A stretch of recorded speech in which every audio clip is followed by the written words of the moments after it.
அனைவருக்கும் வணக்கம். இப்போ நீங்கள் பார்த்துட்டு இருக்க காட்சியானது மேல்மருவத்தூரில் குடிக்கொண்டிருக்கக்கூடிய அந்த ஆதிபராசக்தி அம்மனுக்கு தெய்வ ஆராதனைகள் காட்டும்போது எடுக்கப்பட்ட ஒரு பிரம்மாண்டமான காட்சி பதிவுகளை தான் நம்ம இப்போ பார்த்துட்ருக்கோங்க. இந்த நிமிடத்தில் நீங்கள் இந்த அம்மனுடைய ஆராதனைகளை பார்த்துட்ருக்கீங்க அப்படின்னா உங்களுக்கு நிறைவேறாத ஆசைகள் ஏதாவது இருந்துச்சு அப்படின்னா உங்களுடைய ஆழ் மனதில் நினைத்து கொண்டு நம்மளுடைய கமெண்ட் பாக்ஸில் மேல்மருவத்தூர் அம்மனுக்கு போற்றி அப்படின்னு சொல்லிட்டு மறக்காமல் 3 முறை பதிவு பண்ணுங்கள்.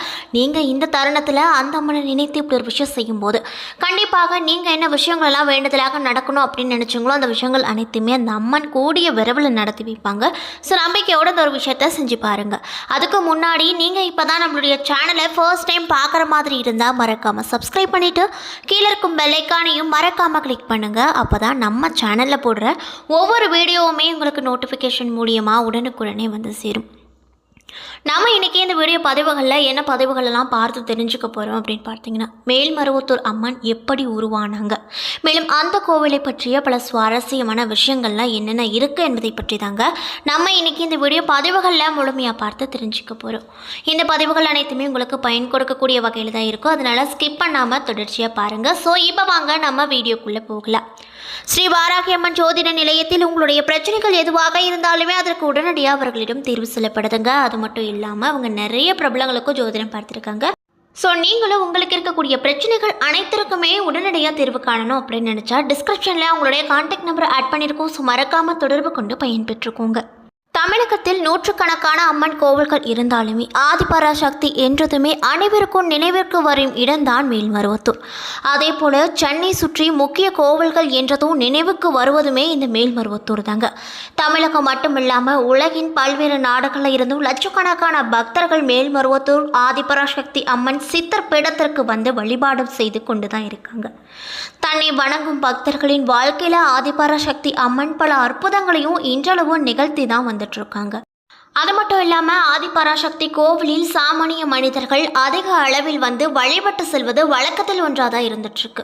இங்கு யார் வேண்டுமானாலும் அம்மனுக்கு பூஜை அபிஷேகங்கள் உள்ளிட்டவைகள் செய்து வழிபடலாம் என்பதாலும் சபரிமலையை போன்றே இந்த கோவிலிலும் மாலை அணிந்து இருமுடி கட்டி வந்து வழிபாடு செய்வது முக்கிய வழிபாட்டு முறைகளில் ஒன்றாகவும் இருக்குது அப்படின்னு சொல்லப்படுது. மேலும் இந்த கோவிலின் தலா வரலாறு என்ன சொல்லுது அப்படின்னு பார்த்தீங்கன்னா தமிழகத்தில் உள்ள மிகவும் புகழ்பெற்ற அம்மன் கோவில்களில் ஒன்று ஆதிபராசக்தி சித்தர்பீடம். இது செங்கல்பட்டு மாவட்டம் மேல்மருவத்தூரில் இந்த கோவிலானது அமைய பெற்றிருக்கு. தமிழகத்தில் அதிகமான பக்தர்கள் தினம் தினம் வந்து சென்று கோவிலாகவும் இந்த மேல்மருவத்தூர் ஆதிபராசக்தி கோவில் அமைஞ்சிருக்கு. இந்த கோவில் உருவான வரலாறு மிக அதிசயமான நிகழ்வாக பேசப்படுது. தற்போது ஆதிபராசக்தி கோவிலானது அமைந்துள்ள இடத்துல 1960களில் ஒரே ஒரு வேப்ப மரம் மட்டும்தான் இருந்திருக்கு. இந்த மரம் மற்ற சாதாரண வேப்ப மரங்களைப் போல் கசப்பு தன்மை கொண்டதாக இல்லாமல் இதன் காய்கள் இனிப்பு சுவையோடு இருந்திருக்கு. இதிலிருந்து வடியும் பால் போல் போன்ற பொருள் இனிப்பு சுவையை உடையதாக இருந்திருக்கு. இதனால் இந்த பகுதி மக்கள் மட்டும் இல்லாமல் இதனை கடந்து செல்பவர்களும் ஆச்சரியத்தோடு இதனை சாப்பிட்டு வந்திருக்காங்க. ஆனால் அதை விட ஆச்சரியம் என்ன நடந்தது அப்படின்னு பார்த்தீங்கன்னா இந்த மரத்தில் பால் கனிகளை சாப்பிடுபவர்களுக்கு இருந்து வந்த நோய்கள் அனைத்துமே நீங்கி குணமடைவதை அவங்களால் பார்க்க முடிந்தது. இதனால் இந்த அதிசய வேப்ப மரம் பற்றிய தகவல்கள் மற்ற இடங்களில் பரவி இருந்தது அப்படின்னு சொல்லப்படுது. அதே போல் 1966ஆம் ஆண்டு தமிழகத்தில் வீசிய புயலால் இந்த வேப்ப மரம் அடியோடு சாய்ந்தது. அந்த மரத்தின் வேர் பகுதியில் இருந்து சுயம்பாக கல் ஒன்று வழிபட்டது. அந்த சுயம்புவிற்கு மேல் சிறிய குடில் அமைத்து இந்த பகுதி மக்கள் பூஜை செய்து வழிபட்டு வந்திருக்காங்க. இதற்கு சித்தர் பீடம் என்று பெயரிட்டு வந்தது. பல ஆண்டு காலமாக சுயம்பு உருவம் மட்டுமே இங்கு வழிபட்டு வந்தது.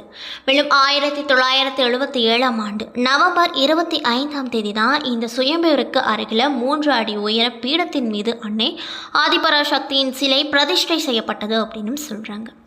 1000 இதழ்கள் கொண்ட தாமரை மீது வலது காலை மடித்து இடது காலை தொங்க விட்டு அமர்ந்த நிலையில் வலது திருக்கரத்தில் தாமரை மொட்டும் இடது திருக்கரத்தில் சின் முத்திரை காட்டியும் காட்சி தராங்க இந்த அம்மன். மேலும் 1000 இதழ் கொண்ட தாமரை என்பது தியானத்தை குறிப்பதாக சொல்லப்படுது. அன்னையின் கையில் உள்ள சின்முத்திரை ஞானத்தை அருளக்கூடியதாகவும் சொல்லப்படுது. மேலும் அன்னையின் தலையில் ஜடாமுடி கிரீடம் போல் அமைந்திருக்கு அப்படின்னு சொல்லப்படுதுங்க. மேலும் இந்த கோயிலில் ரொம்ப ரொம்ப சிறப்பான விஷயங்கள்லாம் என்னன்னு பார்த்தீங்கன்னா, ஒரே தாய் ஒரே மனித குலம் என்பதே ஆதிபராசக்தி சித்தர் பீடத்தின் அடிப்படை கொள்கையாக இருக்கு. அதாவது மனிதர்கள் அனைவரும் சமம், இவர்களுக்கு தாயாக இருக்கக்கூடியவள் தான் அன்னை ஆதிபராசக்தி மட்டுமே என்பதன் அர்த்தமாகவும் சொல்லப்படுது. மேலும் கருவறைக்குள் சென்று அன்னைக்கு பூஜை உள்ளிட்ட வழிபாடுகளை பெண்கள் செய்யலாம் என்ற முறையை பங்கார அடிகளார் ஏற்படுத்தினார். அன்னை ஆதிபராசக்தி அடிகளாரின் உறவில் பலருக்குமே அருள்வாக்கு சொல்லிட்டு வந்திருக்காங்க. பக்தர்கள் நேரடியாக அம்மனிடம் பேச முடியும் என்பதே சித்தர் பீடத்தின் சிறப்பாக கருதப்படுது. பல அற்புதங்களையும் அதிசயங்களும் இந்த உலகத்தில் நடந்திருக்கு. இதனால் பக்தர்கள் பங்காரு அடிகளார அம்மா என்று அழைக்க துவங்கினாங்க. ஆதிபராசக்தி சித்தர் பீடத்தின் நுழைவு வாயிலில் ஓம் சக்தி என்ற மந்திரமும் திரிசூலமும் வைக்கப்பட்டிருக்கு. இங்கு வரும் பக்தர்கள் இந்த திரிசூலத்தை 3 முறை வலம் வந்த பிறகே உள்ளே சென்று அம்மனை தரிசிக்கிறார்கள். மற்ற கோவில்களில் இருப்பது போன்ற இந்த கோவில்களிலும் நவகிரகங்கள் கிடையாது. இங்கு அன்னையை அனைத்து சக்திகளின் ஆதாரமாக விளங்குவதாலும் இங்கு நவகிரகங்கள் அனைத்தும் அன்னையை சுற்றி இருப்பதாகவும் கருதப்படுவதால் இங்கு நவகிரகங்களை தனியாக வணங்க வேண்டிய அவசியமே கிடையாது அப்படின்னு சொல்லப்படுது. மேலும் இந்த கோவிலில் இருக்கக்கூடிய புற்று மண்டபமும் மிக சிறப்பு உரியதாக பார்க்கப்படுது. இங்குள்ள புற்றில் அம்மன் பாம்பு வடிவில் வசிப்பதாக ஒரு நம்பிக்கையாக இருந்துட்டு வருது. மேலும் இந்த மண்டபத்தில் இரவு நேரங்களில் தங்குபவர்களுக்கு பாம்பின் உருவில் இன்று வரையும் அன்னை பராசக்தி காட்சி கொடுத்து வரும் அதிசயம் நிகழ்ந்து கொண்டே தான் இருக்குது. மேலும் புற்று மண்டபத்தில் வலதுபுறம் சப்த கன்னியார் கோவில் இருக்குது. இதற்கு கூரை கிடையாது. மேலும் 1974ஆம் ஆண்டு சப்தகன்னி சன்னதி அமைக்கப்பட்டிருக்கு. மேலும் சப்தகன்னி ஆதிபராசக்தியின் பரிவார தேவதைகளாக கருதப்படுவதால் இவர்களுக்கு மேல்மருவத்தூர் கோவிலில் வழிபாட்டிலும் முக்கிய இடம் இருக்கு அப்படின்னு சொல்லப்படுதுங்க. அது மட்டும் இல்லாமல் 21 சித்தர்களின் ஜீவ சமாதிகள் ஒன்றிணைந்த இடமாக மேல்மருவத்தூர் கருதப்படுது. பெண்கள் அன்னையின் கருவறைக்குள் சென்று பூஜைகள், அபிஷேகங்கள், அலங்காரம் உள்ளிட்டவையும் செய்யலாம். மேலும் இந்த கோவிலில் உள்ள நாகப்பீடத்தில் எலுமிச்சை விளக்கேற்றி வழிபட்டால் குடும்ப பலம் பெறும், அனைத்து பாவங்களில் இருந்தும் விடுபடலாம்.